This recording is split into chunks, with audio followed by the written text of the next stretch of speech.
श्री दुर्गा जी का 7वां अध्याय।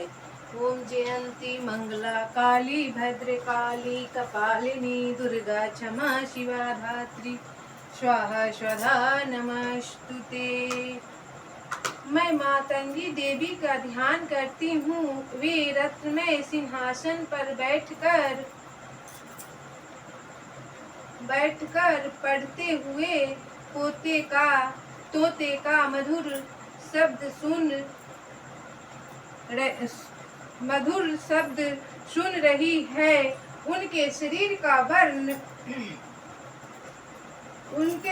का वर्ण श्याम है। वे अपना एक पैर कमल पर रखे हुए हैं और मस्तक पर अर्धचंद्र धारण करती है तथा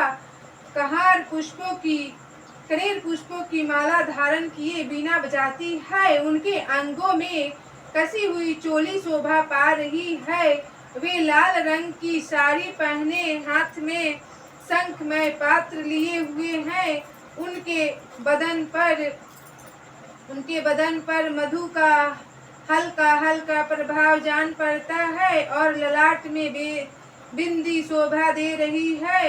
ऋषि कहते हैं, तदंतर शुंभ की आज्ञा पाकर वे चंड और मुंड आदि दैत्य चतुरंगिनी सेना के साथ अस्त्र शस्त्रों से सुसज्जित हो चल दिए। फिर गिरिराज हिमालय के स्वर्णमय ऊंचे शिखर पर पहुंचकर उन्होंने सिंह पर बैठी देवी को देखा। वे मंद मंद मुस्कुरा रही थी और उन्हें देखकर दैत्य लोग तत्परता से पकड़ने का उद्योग करने लगे। किसी ने धनुष तान लिया, किसी ने तलवार संभाल ली और कुछ लोग देवी के पास आकर खड़े हो गए।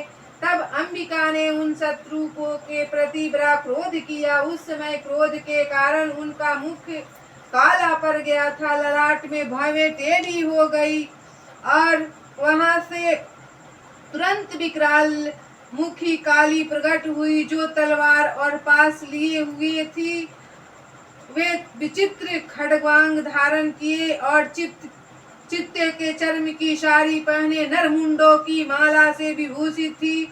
उनके शरीर का मांस सूख गया था, केवल हड्डियों का ढांचा था जिससे वे अत्यंत भयंकर जान पड़ती थी। उनका मुख बहुत विशाल था, जीभ लपलपाने के कारण वे और भी डरावनी प्रतीत होती थी।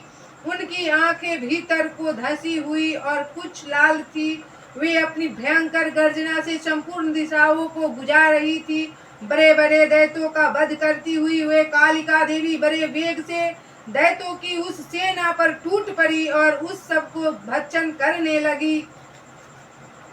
तब वे पार्श्वरक्ष को अंकुशधारी महावतों एधाओं और घंटा सहित कितने ही हाथियों को एक ही हाथ से पकड़कर मुंह में डाल लेती और ग्रास लेती थी। इसी प्रकार थोड़े रथ, घोड़े, रथ और सारथी के साथ रथी सैनिकों को भी मुंह में डालकर वे उन्हें बड़े भयानक रूप से चबा डालती थी। किसी के बाल पकड़ लेती, किसी का गला दबा देती, किसी को पैरों से कुचल डालती और किसी को छाती के धक्के से गिराकर मार डालती थी। वे असुरों के छोड़े हुए बड़े बड़े अस्त्र शस्त्र मुंह में पकड़ लेती और रोष में भरकर उनको दांतों से पीस डालती थी। काली ने बलवान एवं दुरात्मा दैत्यों की वह सारी सेना रौंद डाली, खा डाली और कितनों का मार भगाया। कोई तलवार के घाट उतरे गए, कोई खटवांग से पीटे गए और कितने ही असुर दांतों के अग्रभाग से कुचले जाकर मृत्यु को प्राप्त हुए। इस प्रकार देवी ने असुरों को उस सारी सेना को क्षण भर में भक्षण कर गई और मार गिराया। यह देख चंड उन अत्यंत भयानक काली देवी की ओर दौड़ा तथा महादैत्य मुंड ने भी अत्यंत भयंकर बाणों की वर्षा से तथा हजारों बार चलाए हुए चक्रों से उन भयानक नेत्रों वाली देवी को आच्छादित कर दिया। वे अनेकों चक्र देवी के मुख में समाते हुए ऐसे जान पड़े मानो सूर्य के बहुतेरे मंडल बादलों के उदर में प्रवेश कर रहे हो। तब भयंकर गर्जना करने वाली काली ने अत्यंत रोष में भरकर विकट अट्टहास किया।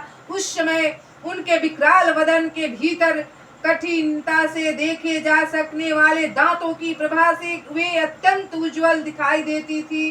देवी ने बहुत बड़ी तलवार हाथ में ले हंग का उच्चारण करके चंड पर धावा किया और उसके केस पकड़कर उसी तलवार से उसका मस्तक काट डाला। तब चंड को मारा गया देखकर मुंड भी देवी की ओर दौड़ा। तब देवी ने रोष में भरकर उसे भी तलवार से घायल करके धरती पर सुला दिया।